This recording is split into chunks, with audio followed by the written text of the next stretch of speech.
O, pag-usapan naman natin ngayon yung mga nakakuha na ng mga professional driver's license. Ano naman ang pwede natin gawin na susunod?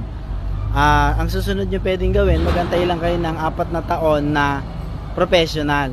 Tapos pwede na kayong kumuha after 4 years, pwede nang kumuha ng professional na yung inyong lisensya. Yung B, B1 at B2 ay pwede nang kumuha ng truck, yung mga straight truck or yung mga bus.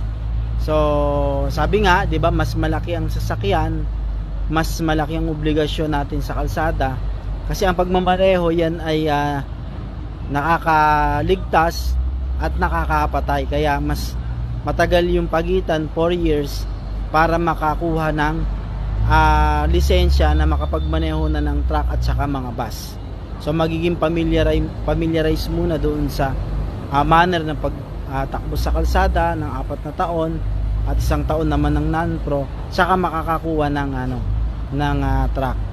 1 month sa student, 1 year sa non-pro, and 4 years naman sa professional, at saka makakakuha ng straight truck at saka bus. So matagal-tagal din. Kaya road and machine cares, laging tandaan at ingat, laging magtagubilin sa